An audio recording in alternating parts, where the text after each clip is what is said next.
The Boogie Monster. Joe Rogan. Yeah. Bill Burr.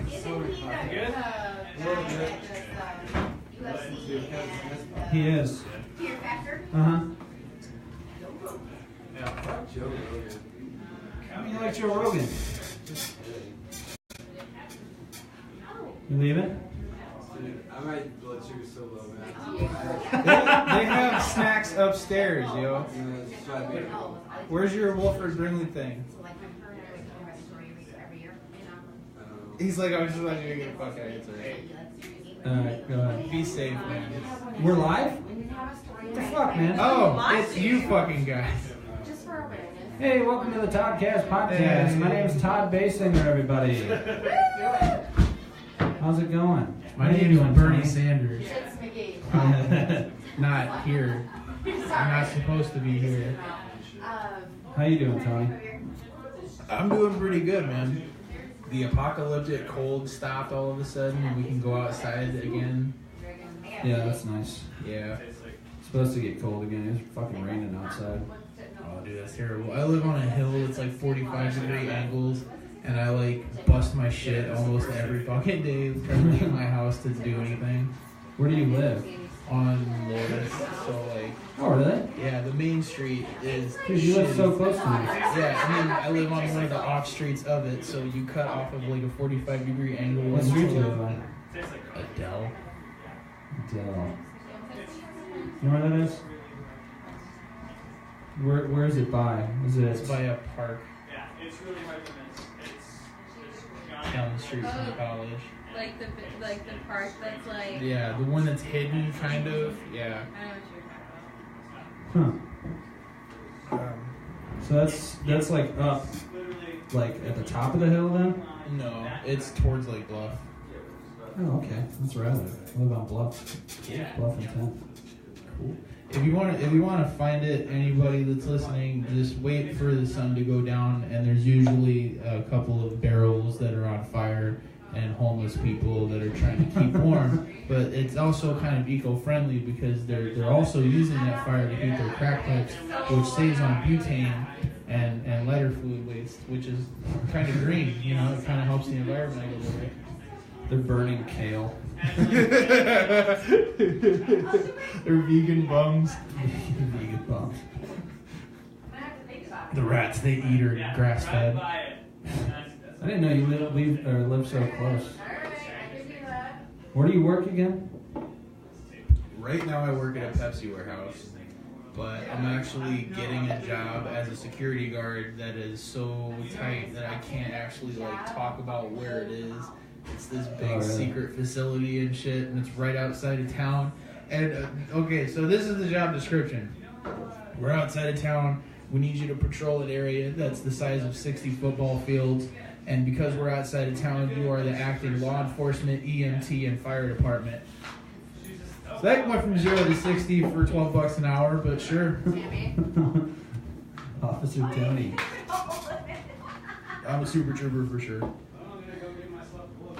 They growing weed out there or something? Why are they like so secretive about it? I can't talk about it. Like I really can't talk. Okay, I'll say they doing some UFO shit out there. One part of the facility is a testing ground. So when they come out with new equipment or new shit, like they have like a fucking scientific testing ground.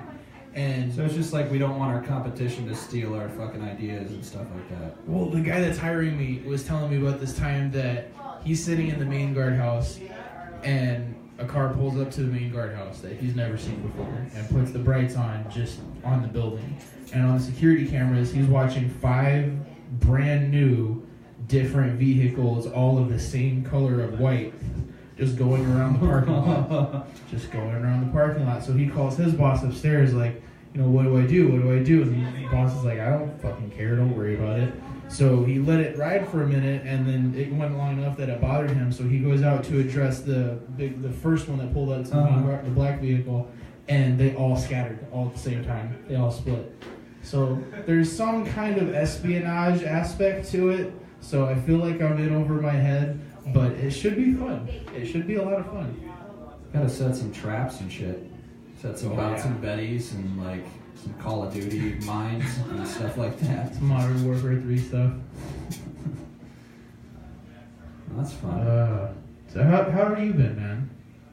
Okay, been bleeding out my ass quite a bit. Nice, But, nice. same shit, different day. Had a good one this afternoon. Just, I think it's just the cyst is Well, filling positive. up. This guy. I think the cyst is just filling up with blood, and then every time I take a shit, it empties, and then it just fills up with blood again and keeps like going. It's real good podcast content, by the way. Yeah, it's excellent. Gotta get your fucking body scan out here and show like. If there's any doctors out there, please help, because I don't know what the fuck's going on with my Show this asshole. crevasse in his rectum. Be like, see all this? This shouldn't be here.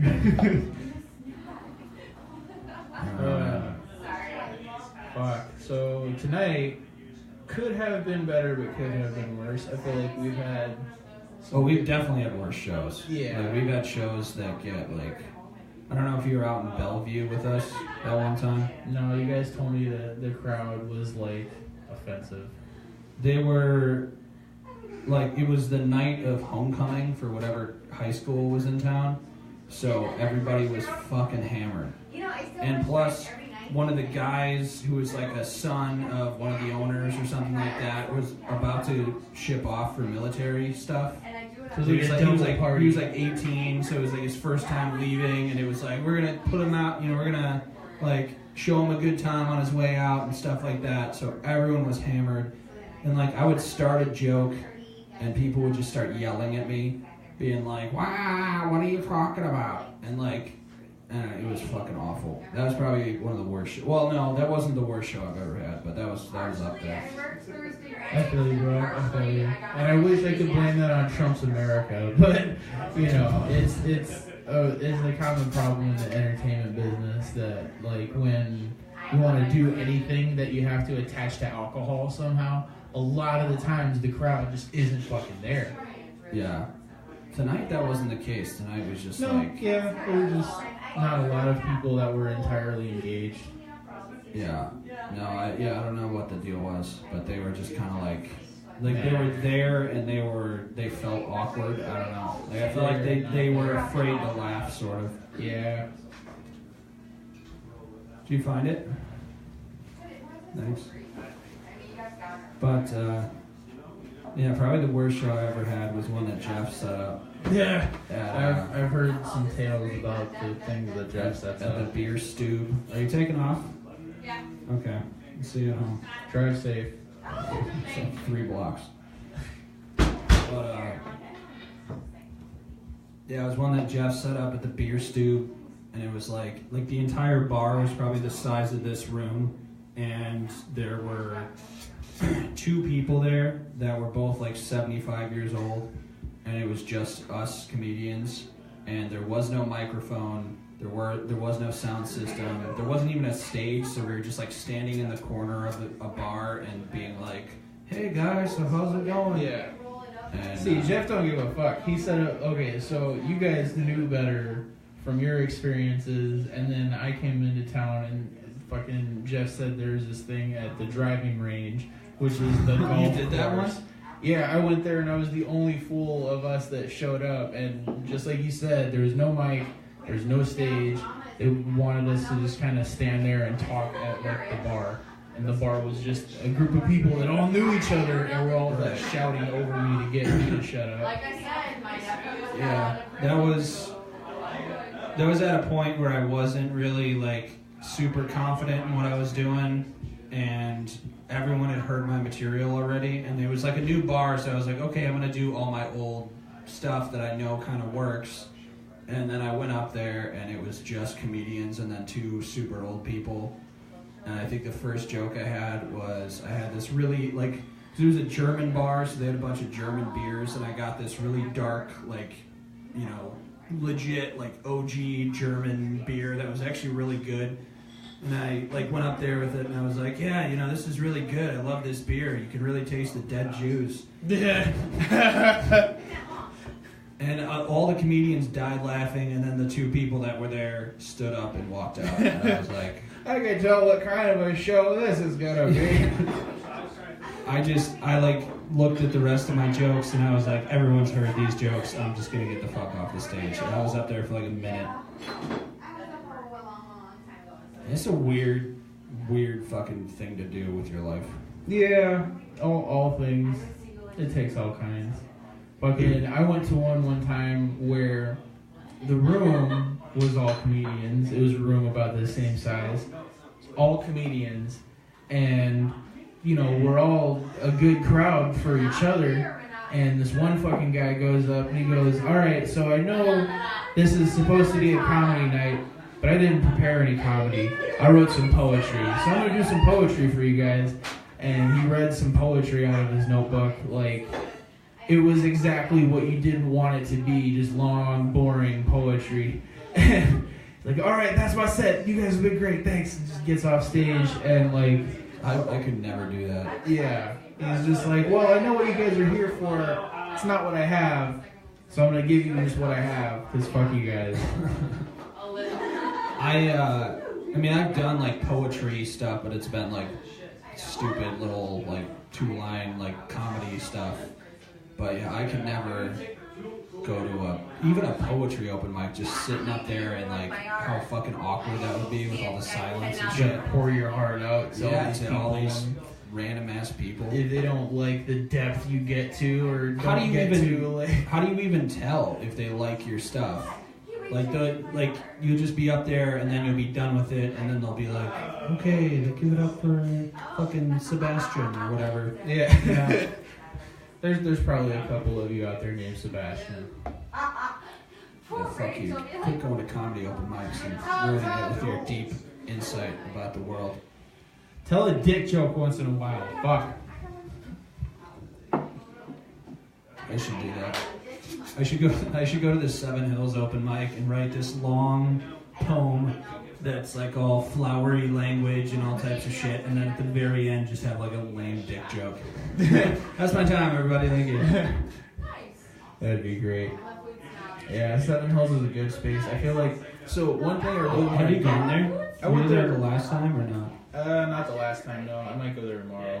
But like, they're the kind of space I feel like we could take advantage of and use, like, attaching ourselves to something other than just like, hey, it's a bar. Like, when I first started doing comedy, it was advertised as a dubstep party because it was right around the time dubstep got popular. So there was this dubstep party, and then before the dubstep party, come for the open mic. So there was people just packing in there, getting drunk and getting crammed in, getting ready to go for this party. And we just warmed them up with comedy, and just, you know. How did that work out? Pretty good. Really? Pretty good. It was a lot of fun. If you love dubstep, you'll love these dick jokes. Yeah, right?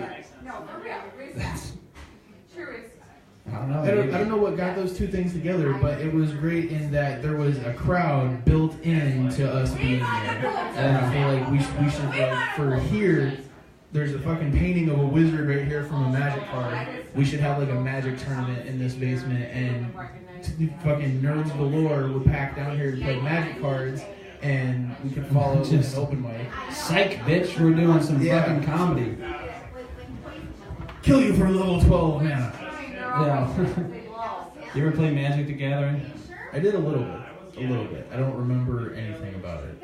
I remember how to play, sort of, but I was like 14 when I was doing it. Yeah, it was before I could buy cigarettes or alcohol legally. So you just, I got this itch, I gotta do something. Just Magic the Gathering, fuck it. No, yeah, I would get really frustrated. I get frustrated by like games when I'm not good at them, and then like people are just like bam, and they put down their fucking trap card or whatever. I think that's Yu-Gi-Oh, but like I always play with my friend, he would just beat the fuck out of me every single time, and I was like, this game's stupid. I'm not gonna keep spending fucking I don't even remember how much it was for packs. That's a fucking racket. There's a lot of games like that now, like the trading card games. There's a lot of games like that now. I don't know if you've ever played Hearthstone. It's like a game on your phone. Warcraft. No, it's kind of like Magic the Gathering, but it's on your phone, so you don't have to like go buy. You can buy packs through the app, but you don't have to go like. You can also earn them by like grinding and like playing a lot of games and shit, but like leveling up, you get a new pack or whatever. That's another one though that I can't get into any sort of strategy game because it just gets to a point where you get to like a certain level where everyone's put like $5,000 into the fucking game and then they just rape you. Yeah, there's pay to play and then there's pay to win where people can just like buy the game after you bought it, spend none of the time you spend playing it. And because they bought all kinds of extra shit for it, they have all kinds of special golden guns and party packs, and they just come in and fuck shit up, and everybody just dies when they hit that. Yeah, I hate games like that. Yeah, we're gonna start a video game revolution. Talking about like, like video games where you can like pay for extra packs or pay for extra like pay to win. gems. Yeah, like pay to win type of bullshit where. Yeah, it's just... That's why I like really simple games. Like, I don't have it, but I feel like that one game, the Battle Ball, I feel like I'd really enjoy that. The one where you drive cars and you play soccer. Rocket League? Rocket League, that's what it's called. That's my favorite game. Battle Ball's a drinking game, I think. But yeah. Or like, what was that one game for GameCube? The Mario Super Strikers. Dude, that game is so fucking fun. You can't get an advantage. Like, it's just fucking random crazy shit. Did you ever play Eternal Darkness? No.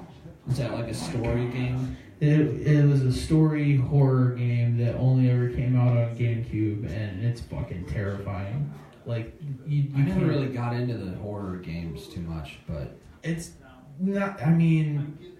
It's really alluring, you know what I mean? Like, you walk around and you have to fight shit, but like it's just fucking terrifying. There's just some scary shit for little kids to be playing on a GameCube, this scary ass game. Sounds like Luigi's Mansion for me. Luigi's Mansion ain't got shit on Eternal Darkness. I played Luigi's Mansion exclusively at McDonald's. Oh, back when they used to have games? Yeah, that was nuts. They used to have like Nintendo 64 when I was growing up, like games there, and you could play Super Smash Brothers and shit. My mom would drop me off and then be like, I'll see you in like 2 hours. Really? And it resets on you after like a half hour, so I played the first half hour 4 times in a row. That's something we could do. We could have like a video game party and like pull down the projector screen and fucking just fill this place up with people trying to... be like stand-up shows, Smash Brothers tournament or something like that. Something like that. Then there's people I would do that even if I didn't like stand-up. Yeah. I would play... I used to play N64. I was always Kirby when I was a kid because I liked that he could keep jumping. But now I'm all about Star Fox. Because he's fucking quick and he can deflect shit. I would just do that. I would just do like that move where you like jump up and then fucking jump down on people. Or no. I would do the move where you can like, you press A and ups, you'd like punch the dude and he'd fly up in the air and then I would just keep fucking hitting him. I don't know. That was a fun game. I like Captain Falcon. He does. Oh, you're one of those guys. Because he does. Fucking Captain Falcon guy. His like stasis movement is like, and then when he goes down, he goes. He like vibrates really quick with so much muscle. He's fucking ripped as hell. That was such a cheap character. I always hated Captain Falcon and fucking Donkey Kong and Samus because you could just charge up the fucking. Because you hit somebody once with your like special move and they go flying off the fucking map. I've never lost to that game. I could never get into throw Smash down Brothers that. because Those are fight words. I have it in my. It's too goofy. But like Tekken or something more violent, like I was always more about Tekken. But like I have this brother that can do the same move over and over again, like fucking clockwork, just over and over again. You can't breathe, and then it doesn't matter what you're playing, he'll find a way to do the same fucking move over and over again, and you lose. Yeah, GameCube was pretty sweet. Yeah. Nintendo 64 was awesome. GameCube was... I loved... charts. I loved Mario Baseball. The Super Strikers game was fucking... Like, that was the best game in college to just get hammered and just play that, like... Do, like, a tournament with it where you're, like, playing best-of-7 series. And because it was so quick, you could finish a game in, like, 10 minutes, you know? And I think it was, like, 5 minutes. Or then there was they had a Need for Speed Underground for GameCube, and it was like the driving in the daylight one, and that was like the best Need for Speed game they ever came out with. I never played those. I was never a big card game guy. I loved Burnout. You ever Boom! play that? Yeah, Burnout 2 for PlayStation 4 or PlayStation 2. That was pretty sweet. You just basically there's like racing and stuff, but there's like one of the modes of the game was you just try to cause as much damage as you possibly can. So there's just like a crowded intersection, and you just wait for like the fucking gas truck to run by, and you'd slam into it, and it would just blow up all the cars, and then you wait as like all the traffic just runs into it, and you're like, you caused $2 million of damage. Yeah, there's a couple good ones that keep track financially of how much you fuck things up. What was that one where you could jump out of cars like up into the atmosphere and then look down at the map and just pick another car in traffic to possess and drive and take over? I have no idea. Oh my god. So that game was cool. I don't remember the name of it, but shout out to that game, whatever that was. Yeah, the makers of this mystery game put ramp trucks in it, and ramp trucks are something that are sorely missed in gaming today. Oh yeah, dude. You just drive up behind them and yeah. Oh, dude. I remember a buddy of mine, we had this idea in this mystery game where you leave your vehicle to pick another vehicle, that he stole a ramp truck and I stole a ramp truck, and he jumped his ramp truck off of my ramp truck as I jumped out of my ramp truck to take another car and go up both ramp trucks. You know what I mean? Like, oh, dude. I love doing shit like that, like just fucking around in games. Like, I don't know if you ever played, I don't know if you've heard of this game, it's called Madden. No, is it a kung fu game? Yeah, and I remember me and my friend, we took control of, like we were playing against each other, and we tried to break the single season rushing record in one game with Ricky Williams. So like, he was the other team, so he would, every kickoff, he'd like go to the 1 yard line and kneel it, and then I would just run a pitch play and get 99-yard touchdown after 99-yard touchdown. I think we got up to like 1,200 yards, and then the game just died. The game just froze. The laser in the thing like burned a hole in the disc right there. Yeah, we just got to a certain level where every time we gained yardage, it wouldn't even like show up anymore, and then the game just like reset. Oh, like, fuck, this is stupid. No cheating. This is the NFL. This game has dignity. Yeah. Good times, man. Yeah. All right, someone else want to jump on? Yeah, I gotta rip, rattle, and roll. Sure. All right. It's been fun, folks. We got another mic if you want to jump on. I don't know what happened to Todd, but it's his fucking podcast. Damn it, Todd.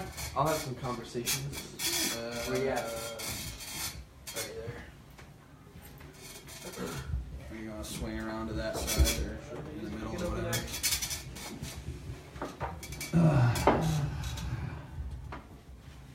So it was what, your fourth time doing comedy, third time? My third time, and I think this experience. After this, I think I might actually start trying to write something and actually do the damn thing. So it wouldn't have fucking helped you at this with this fucking. I mean, there's some prime heckling moments, maybe. I mean, there's a lot of naysaying and negative definitely. attitudes in the back. Definitely, just gotta either plow through it. That's what most people tell you to do, is just plow through it. Just ignore them. Unless they're like, if they get a laugh, then you have to address it, kind of. But if they're just talking shit, you just plow through it. Because most people, I don't know, this crowd was weird, but most crowds, if there's someone heckling, everyone else in the audience also wants them to shut the fuck up. So if you just don't give them attention, then you know, it kind of, sometimes they'll shut up. Sometimes they won't, and you have to yell at them. But Well, sometimes, like, when I'm listening to specials and they start heckling somebody, it's like one of my favorite parts of the show, because I know that wasn't necessarily written beforehand, maybe on the spot. I mean, have you guys ever successfully heckled anybody? heckle? To great effect? Or called someone, yeah, you know, like, Or, like, you put pick someone them out of the down. audience because they're being an asshole, and then make fun of them. Not really, to be honest with you. I mean, like, I've I've done a good enough job of like shutting them up a few times where it's like I didn't like, oh, he got a heckler put down and everyone is like gave me a round of applause afterwards, but like, you know, every once in a while someone's just like, yeah, and you're like, yeah, that's great, and then people kind of like chuckle and then you just move on to whatever the fuck you're doing. I don't know. I was talking to one of the other comics and he said that he was at Seven Hills and he made people leave by calling them out in the audience. Who was that? Used to work at Shot Tower. His name's Michael? Michael. Mm. Yeah. No, he still works at Shot Tower. Oh, he still does? Uh-huh. Oh, damn. He may be making my pizzas. No, he works up front, dude. He doesn't fuck with that. He manages now. Oh. Shout out to Michael. But, To Michael. The girl that I riffed on in the audience tonight. yeah, I heard you. She asked Todd if she should punch me in the face. So she's nice. Yeah, it's great people. Yeah. Great audience. She took the little paper face of Todd that Robert made and stabbed ping pong or pool cues through it. And then showed it to Todd. Like put holes in it? Or no, just put it through the eyeballs or something? They were still in it. Like she shoved them through the eye holes and then like, brought it to like Todd. Ruining Robert's little prop or like... Yeah. What the fuck, man? But like, she showed it to Todd as if it was, you know how a cat will bring you a dead bird? That's what I was going to say. A dog will bring you a ground squirrel. Yeah. Just like, see how much I love you? But there's some yeah, that was, yeah. This audience just fucking sucked. Like, it wasn't, there were a lot of people here, but they were all just like, I don't know what we can do to make it less, I don't know, like they were afraid to laugh, or they were all had this sort of like attitude where they were kind of like all clumped together, and it was like an us versus them, like make us laugh, motherfuckers, like type of attitude, and I don't know. I think maybe turning off the lights in the back will help because it makes it less awkward to laugh at stuff because I don't know, it's weird to laugh when everyone can see you, you know? Like it's that's what I've found, and that's what people will tell you in terms of like setups for comedies. It's better for it to be really dark in the audience and light on stage. That way they kind of, you know, can get lost in the shadows a little bit. Yeah, it's also, it seems to be better when people can't see each other. Mm-hmm. So if you're not able to, even in the sense of, not even that it's dark, but the way that everything is positioned makes it hard for you to go, you have to go out of your way to see how other people are reacting. Yeah. And that allows you to just react in a bubble. Right, because there were people who were like reacting to some of my shit that were like, I know they found that really funny, but they're not laughing audibly to, you know, for whatever reason. I don't know why, but... I don't know. I mean, like, if you go out to do something, like, as a server, like, people go out to eat, right? And they show up with a bad attitude, and, like, they, like, act like they don't want to be there, too. Like, don't fucking leave your house, then. Like, if you're going to a show, like, and you're going there to laugh, then fucking don't sit there and try not to laugh. Like, I was talking about, I was at the drag show recently, and the whole front row, it was these 5 middle-aged women, and they didn't move to the music. They didn't smile once. They were just fucking wet towels the entire time. Like, why even go out? Like, why purposely have a bad time at something that's supposed to be fun? You know? Yeah. Yeah, people have, I don't know. I see that a lot with tourists, specifically American tourists. Just like have a really bad attitude. We've paid our. It's not money, but it's like attention. Because we're so, like, that's the new currency online and stuff, is like, I'm going to give you my attention. That's why, like, BuzzFeed and all that, like, stupid shit gets so many views, because it takes, like, maybe 20 seconds of your time to scroll through a top 10 list. where, you know, you could have that side by side with like a Pulitzer Prize winning article about fucking what I don't know if they give Pulitzer Prizes for articles, but like, you know, a really well researched, in-depth article, and most people will choose the vapid, stupid shit every time. I do like lists. Lists are nice. Breaks it down for me.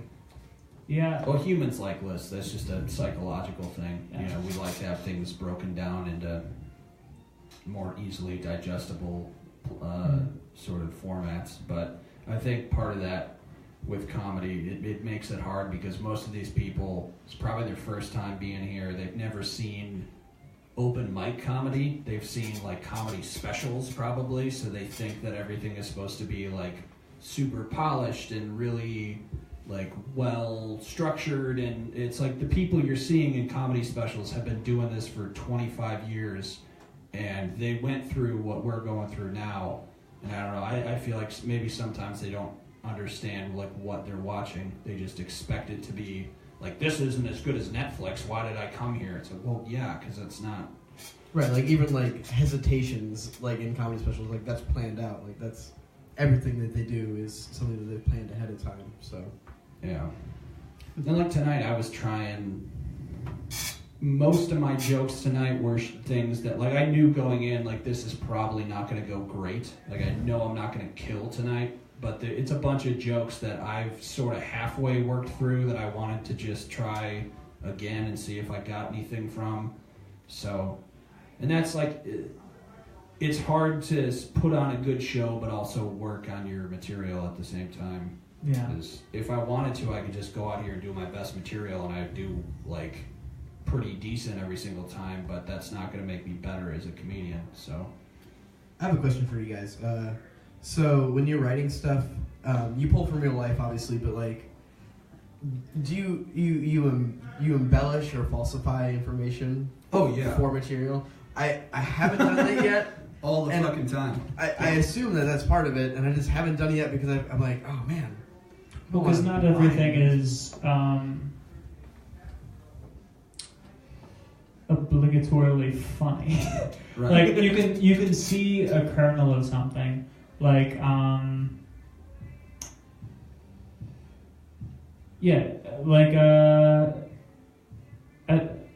joke about Eskimos.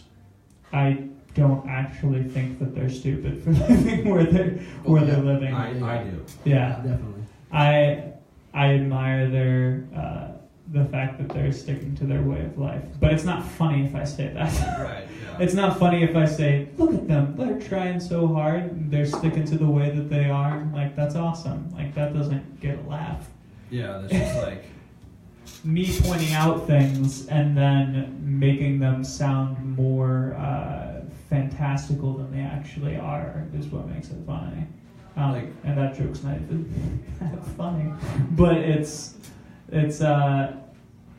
but it would be even less funny if I were to just say my observation rather than create something different out of it. Like Louis C.K. had a great example of this, where in one of his specials, I don't know if you remember the joke about how he's talking about how he lives in this building in New York, and one day he was all, you know, gross and hungover, and he's wearing sweatpants, and he's sitting in the courtyard, and then this guard comes up to him and goes, excuse me, do you live here? Yeah. And he goes, no. And then he's like, well, this is private property. It's like, well, I don't really believe in that. And like he has this whole confrontation with this, you know, this security guard, and then the security guard's all mad, and he goes over to the other security guard and points at him. And then the other guy's like, no, he lives here. Like, he tells that joke, and that's in the special, but what's not in the, like, I think it's in the recording, but it's not in the actual, like, televised thing that you can watch on Netflix, is after that joke, he goes, oh, by the way, that joke is completely made up. Like, what happened was I was sitting there, and I saw this guy look at me, and then I made up that entire story in my head, you know? And it's like, but it's funnier because you know, I don't know, I think there's times where you could be like, what if this happened? Mm-hmm. And then the way you have to tell it on stage is like, this happened, you know, and then... He had another bit that he explained later as well, and it's another example of a different way to do it, of his bit about I was on an airline and they had Wi-Fi on the plane. It was incredible. Yeah. Like, no one had Wi-Fi. This guy next to me. Yeah, this guy next to me, the Wi-Fi went down. And he goes, bullshit. And he goes, how entitled are you that you think that you deserve something you didn't even know existed half a second ago? And then he was talking, I don't even remember what the interview was. Or something. Yeah, it was an interview, and he was like, no, there was no guy sitting next to me. I was the guy that was angry. Yeah. Like, in reality, I was angry. And then he had this thought of like, why the fuck am I angry about this? But it's not funny if I go up and say, I was thinking this thing. Yeah. It's funny if I displace it onto somebody else so I can be angry at somebody. Right. Because it directs the anger at something rather than just saying, I was angry once. So. How's it going? Probably going to close about half an hour tonight. It's real. There's nobody up there. So. Really? Okay. Sounds you guys good. Did Todd and them leave? Yep. Yes. They already took off. I'm gonna get one more beer then. Okay. You are? I'll probably do something a little, Okay. do a little nightcap. I won't say on camera, but you're invited to come hang out here afterwards. Wait, hang out where? I don't know yet. So. Wait, what are you talking about? With Todd and Abby and go hang out. Oh. So, Ew. you are invited. I was told to let you know. Cool. So anyway. There you go. I'm gonna go get a beer. Sounds good. They were talking about video games earlier. That's something I know a lot about. I can have opinions about that. Let me ask you, what's your favorite video game? What's your history of video games? Animal Crossing.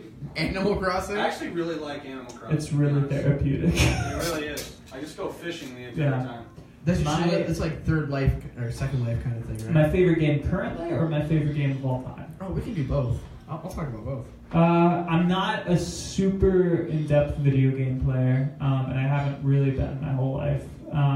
It just hasn't really been a part of my life. But you must enjoy your real life too much.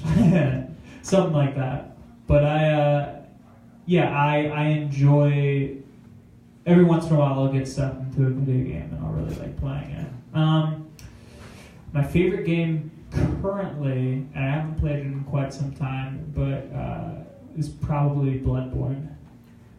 That is my favorite game of all time. Yeah, that's a fantastic option. It's excellent answer. A+. That the mechanics of that game, the art design of that game, the worlds, the way that it. Here's the thing about good game design. I know more about game design than I've actually played video games. The thing about game design is that the game should teach you. You shouldn't have to have these cutscenes that tell you what to do. The game itself should inform you on how to play the game by playing the game. So when you break up the progression of playing the game by stopping momentum and going, here's this thing that you have to know. We're going to tell it to you through text or through words. Okay, now here's the game. That completely takes you out of the immersion or of the game, which is stopping any progression and causing and world building in general. Yeah. So what Bloodborne does really amazingly is it is a winnable game. It's an extremely hard game, but it's not unfair. It teaches you how to play the game, and by playing the game further, you get better at the game, which allows you to keep going. Have you beaten it? I have not beaten it, no. All right. Yeah, but I love it, and I love anything that's like that cool Lovecraftian Gothic sort of theme.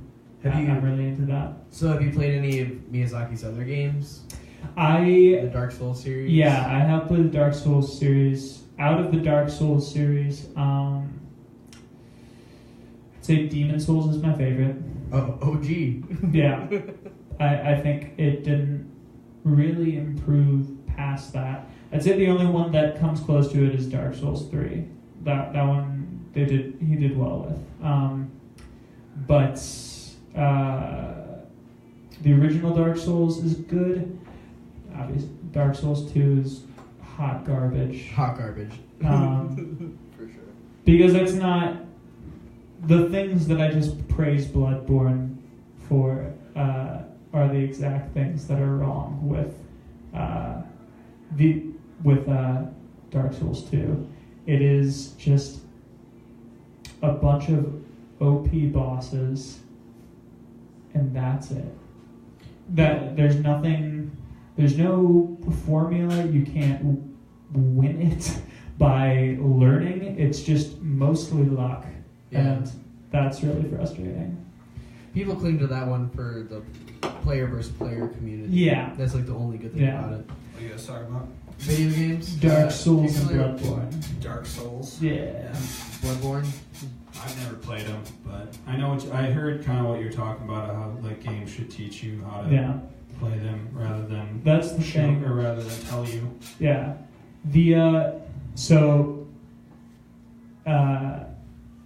It's a good game, and I love the game. Preface it with that. And if you want a more in-depth look at it, there is a YouTube video called Sequelitis. And I don't remember what it's called, but it's a look at Zelda. And it's this... Everybody looks at Ocarina of Time as... the best game ever. Yeah. And it's is that just, your all-time favorite game? Well, no, that's what people say. And it's just not. And I loved it. I really enjoyed it. The problem... I couldn't, sorry to interrupt you, but I couldn't get past like the first couple levels. I got frustrated and I didn't know what the fuck to do. And they were trying something really revolutionary, and they were trying something really incredible for its time, and all of that, blah, blah, blah. But the thing that it didn't do was there's so much of not doing anything in that game. It's ridiculous. You're just waiting, and you're not doing anything. And the video explains that really, really well. Of most of the combat is just you waiting, and then pressing a button. Yeah. And it's not. There's nothing dynamic about it. There's nothing interesting about it. It's as well as all of the freaking cutscenes that are in it, and it's just annoying. But also, it's supposed to be an open world game, but it's not. It's completely linear because you can't play the game by going, well, I want to go over here right now, or I want to go over here right now. You have to follow a set path. Certain areas. Otherwise, you can't do the next thing. Yeah. And you can go somewhere else if you want to, but you can't do anything there yet. Open game design like that didn't exist at that point. Yeah. So it's...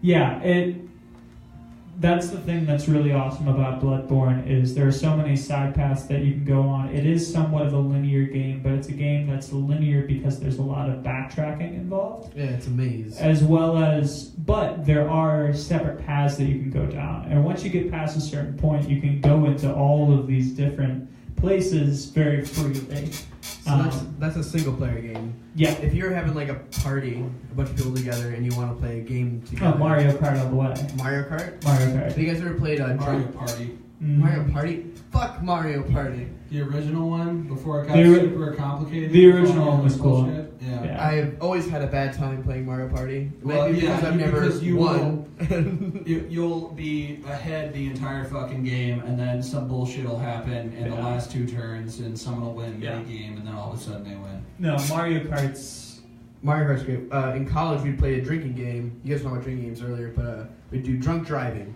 And right, I heard of that. Yeah, you can't touch your controller while you're drinking, and before you can finish a lap, you have to finish your beer.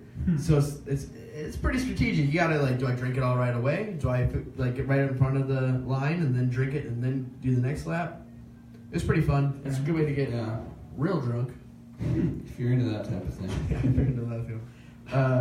Party games right now. Have you guys heard of Towerfall? No. It's like a little sprite, 2D Sprite game, and you just jump around. Sponsored by Sprite, the soft drink. LeBron Yes. James is the mascot, the avatar. You just shoot arrows at each other. That's the whole thing. Super simple, super fun. Anyone can jump in and play it. I used to do that in college, but with real arrows. I used to murder people. No, we played arrow beer pong one time. My buddy bought a bow and arrow, and we just fucking shoom. That was so fucking stupid. Yeah, it sounds like a bad time. We went through a ton of phases with that. Like we got airsoft guns for a while, and that was. Did you ever just chuck sharp objects at targets? Yeah, Like knife throwing, axe throwing? Yeah, we had throwing stars. That got because we had this one roommate Did you get that them would at the get. mall? No, I don't know where my friend got him, but he like. We had this one roommate that would get really drunk and start to get a little fucking murdery. You know, like he would. As you do. And he would just grab like throwing, like he would find my buddy's throwing stars and just start chucking them at the house and putting all kinds of dents in it and stuff. And like, he pushed me off a roof one time onto a keg. I was so pissed. I went up there. It was during like the senior bar crawl, whatever the fuck it was. And he pushed me off a roof because he was drunk and he was hanging on the fucking gutter. And it was at like these guys we knew, it was at their house, and he was hanging on the gutter and like fucking broke it off, and they're yelling at him, and then they're yelling at me. He's like, "You're his roommate. Like, what the hell is this guy doing?" And then I don't know. He ended up pushing me off a roof, and then I went back up and like bitched him out, and then I got the fuck out of there. That's a bad story, but the first time I ever had Jameson is related to that. It was in college. I walked into an apartment, and the guy handed me a bottle of Jameson. He was shirtless, and he was a large man. He was an intimidating dude. He handed me a bottle of Jameson, and he said, "Drink this." And I was like, "All right, okay." Took a swig, handed it back to him. And he said, "Thank you." Grabbed the bottle, and then reached in his back pocket and like took out a knife and just threw it at the wall. And then he. That's such a college thing to do. But there's like 30 Drink this Jameson, bro. I'm gonna go throw my knives. But he's just throwing it at his own wall in his apartment. And there's like 30 people in there. The place is like real packed. You're not getting that security deposit back. No. But I ended up leaving because of it, because I was just like, I'm not going to hang out with a bunch of drunk people throwing knives around. All right, I have a better story about the same kid. You saying Jameson reminded me of like, so this dude, a dude who was behind our house, like our house is over here in Alta Vista, and this guy was like back a couple streets or whatever. And, he was like directly behind us. And he had a bottle of absinthe, which is supposed to, it's supposed to have some psychedelic qualities to it or whatever. And he gives it to my one roommate that I was talking about before, and he just fucking loses it. And like gets to a point, it was during the summer, so all the windows are up and it's all screens. He like kicked out a screen and fucking broke a window, climbed out the back. Then he ended up getting like a pair of scissors and putting them in his mouth and trying to do like the Joker thing, where he's like gonna cut his mouth open. And we're like, what the fuck are you doing, dude? So we had this really fat roommate that just came in and literally just laid on him and just until he would settle down. And then he finally got off of him, and my friend's girlfriend, who's now his wife, came down there and was like, is everything okay? And then the kid who's all fucked up just like kicked her in the face. And my friend jumps in and just starts beating the shit out of him. And for a good like minute, we're just like, well, just let it kind of play out. Before we jump in, just let this happen, because this guy kind of deserves it. Have you ever gone out a window? Have you ever had need to go through a window? I've broken a few, but some on accident. One intentionally. That was a bad night. When I was like 3 years old. What'd you do? Do you remember? I mean, you don't remember. You were told. I was 3, and apparently I punched out a window, crawled out onto our roof, and just kind of chilled there for a second. Suicidal. And then my neighbors called my parents and were like, "Hey, your child is on your roof." How much time do we have? 15, 20 minutes. Okay. Awesome. We can get the rest of the stuff. Yeah. Okay, cool, thanks. Yeah, no problem. So yeah, that was me crawling out of a window. So yeah, that was about 3 years old, I think. People that tell you they remember things from when they were like 3 years old, I never believe them. No, I don't There's remember no that. way. I was just told that Bro, story. yeah. I remember a dream I had when I was like 3 years old. That's the only thing I remember from that. Baloney. What was it? What was your dream? That I could fly, like Peter Pan. I was just like, and I could fly across the room. And then there was another dream that was like a recurring dream, which is I think the only reason I remember it, where my Aunt Cindy and a bunch of like weird alien people would stand. It's the most ant name in the world. She stood. They were all standing above me, and I remember it was like this weird alien vibe that I was getting, and I felt very uncomfortable, and it was like a nightmare that I would have. I had a recurring dream when I was very, very little, and it was similarly weird. And I would be walking through the forest, and I would come to this like clearing, and I would stick my head out into the clearing, and there would be this witch that would be stirring a cauldron, and then she would be reading. She was reading the ingredients, and it was like eye of newt and hair of dog, and she would do that, and then the next one would be witch. She'd be like, yeah, and another witch would come and throw her into the pot. What a twist! And then it would keep repeating. And like that witch would go, okay, eye of newt, hair of dog, witch, and another witch would be like, well, and come out and throw. And this would happen like 100 times, and I would just sit there watching it.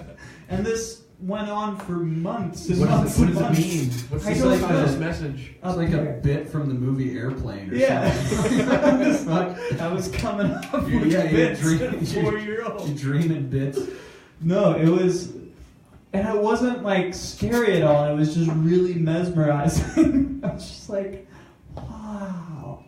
And I kind of wanted the dream to keep happening. So every night, Get to the bottom of it. I would just have that same dream, and it would never derail and go a different way. It was just always that dream.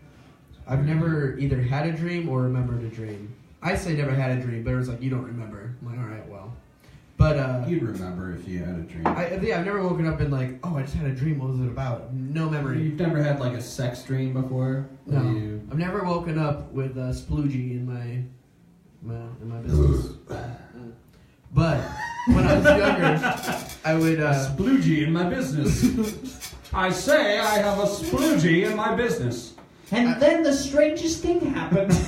He got a sploogie in his business. I would try to make dreams up when I was younger. Good Lord. Anyway, I would try to make up dreams when I was younger, and people would always call me out. They'd be like, that made too much sense, you know what I mean? Like, yeah, that wasn't an actual dream. Dreams they make no sense. There's no reason or rhyme behind them generally, so I always got called out. I want one. They sound great. I would take a sploogie in my business too, if I could. Are either of you good? Have either of you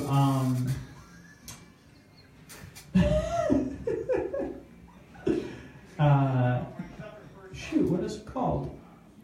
Not astral project. When you dream. That. When you dream. When you can control. When you can control your dream. Lucid dream. Have either of you? Yeah. When I'm super tired or when I can't really sleep and I'm sort of half awake but half asleep. Yeah. Is this anybody's? Well, it's not my purse. Yeah, it's not any of our purses. Yeah. Was somebody's man purse or what? I just thought you. No. I don't know. What chair was it on? I think I know who it is. Okay. Is she Make upstairs? sure I'm getting the right thing. She upstairs still? No, or? she's gonna come in the morning. This lady. Oh, okay. Oh, okay. Cool. What was your lucid dream? What did you control when you had absolute power over your? But it's like I don't know. It's sort of like a meditation type of thing almost, where you can kind of just control what the reality that you're in. I'm really good at lucid dreaming for some reason. I don't know why. For me, it only happens when I'm like having having trouble falling asleep. I can fall asleep a little bit, but not totally because there's something that's bothering me, or I can't just fully drop into it. So that's a good way to start. To imagine a dream that you want to have, and then as you're falling asleep, picture that dream and start to think about that dream, and then as you fall asleep, you ease your way into that dream, and then you're just dreaming, but you're controlling it. But a lot of times I'll do it as I'm waking up. I'll realize, oh, I'm dreaming, or I'll go, this dream is really interesting. I kind of want to see where this goes, and so I'll just keep following that circle, fully aware of the fact that I'm dreaming, and just keep following that storyline and seeing where it goes. Have you ever confused a dream for real life? I'm dreaming right now. Yeah, who's to say we aren't? Not literally, but I've definitely done that thing where I've been mad at somebody. Oh, yeah. Where like, you wake up and you're like... Not like really mad, but just in the sense of like, I don't know if I trust you. But never in a way of like,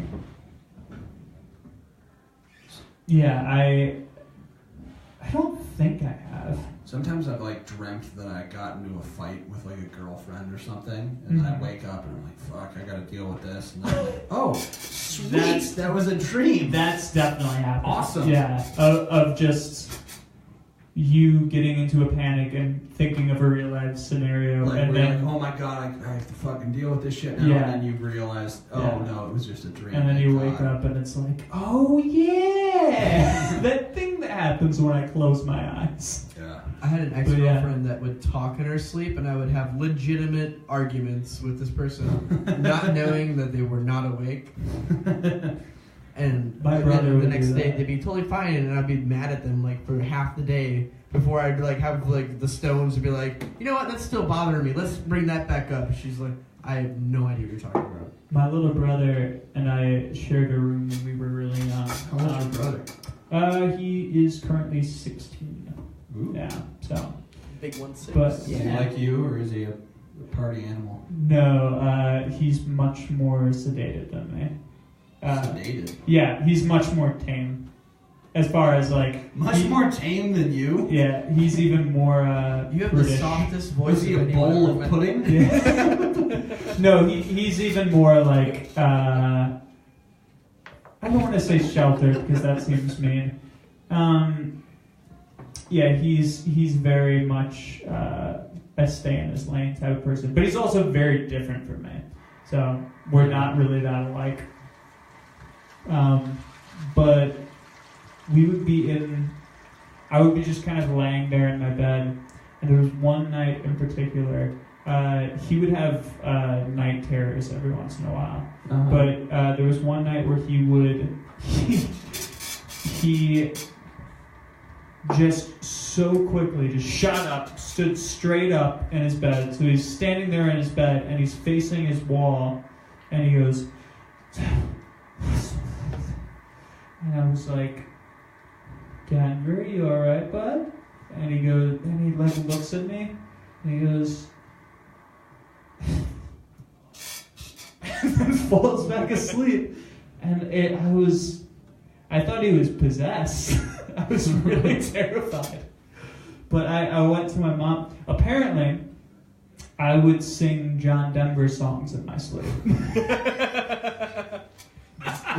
Is that why he was named Denver? Yes, it is, In honor actually. Of your No, he weird was named fucking Denver name. after John Denver. But no, I would just He's sing. the original John Denver. Yeah, I would That's a sing. good fucking guy. I would sing John Denver in my sleep. I think I also at one point. Would you get up, or would you just be laying in bed singing John I'd just be Denver? just laying in bed, You would just stand up fully, and start working not the even stage. mumbling, just like fully singing "Take Me Home, Country Road."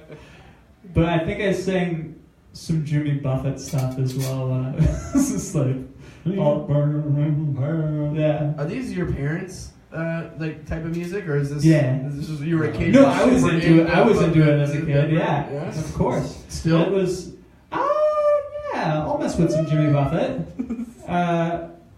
It's good barbecue music. Oh, definitely. Yeah, Jimmy Buffett, Jack Johnson, Blues Brothers. Johnson. That's all great barbecue music. I went to a Jack Johnson concert, and it's the only time I've seen a fight in real life. At a Jack Johnson concert. That seems counter. Mom, daughter in front of me, in front of them, a guy up against the railing in the very front.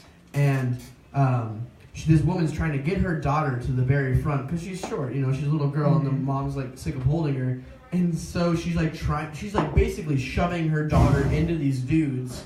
And the guy turns around and is just like, "Would you please stop?" Like a normal person would say. And her response was to take the lit cigarette out of her mouth and shove it into the dude's neck. Oh my God. Holy shit. And then security comes, throws the guy out, mom and daughter up to the front. Right, of course. Had a wonderful They're night. going to take the And women's that side. guy, That sucks. that guy had a terrible night.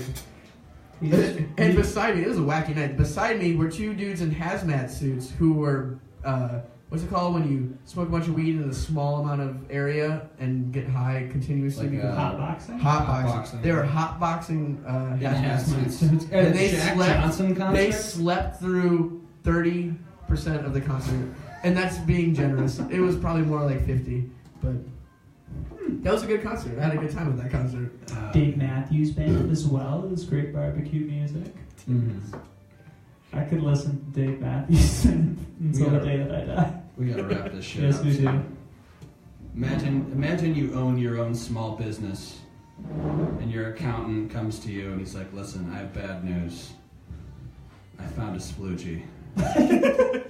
In the books? You're being audited. There's a sploogey in your business. The IRS will be calling. I'd be happy. It'd be I'm a going to first need for all me. of your back taxes. Alright, we gotta wrap this shit up. I feel bad. Randy's, That's we out. gotta get out of here, so. Thanks for listening to the Toddcast podcast. My name's Todd Baysinger. We'll see you next time. Bye.